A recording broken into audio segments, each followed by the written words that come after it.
ఈరోజు మనము అటుకుల ఉప్మా ఎలా చెయ్యాలో తెలుసుకుందాం. వద్దులే, దీనికంటే ఎక్స్ట్రా వద్దు.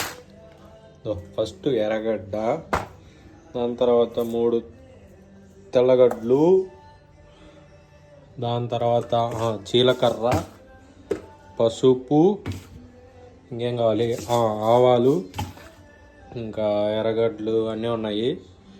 ఇది మ్యాటరు. ఇంకా స్టార్ట్ చేద్దాం. అటుకుల్ని నానబెడద్దాం పదండి. గ్రౌండ్ నట్స్ అనమాట. అన్ని ఇంగ్రీడియంట్స్ రెడీగా ఉన్నాయన్నమాట.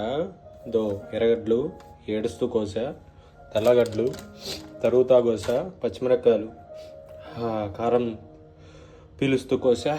ప్యాన్ పెట్టుకొని ఆయిల్లో పచ్చిమిరపకాయలు, ఆడున్న ఇంగ్రీడియంట్స్ అన్నీ వేసేసి లాస్ట్లో పసుపు వేసి, ఉప్పు వేసి, అన్నీ వేసాక అటుకులు వేసి కలిపి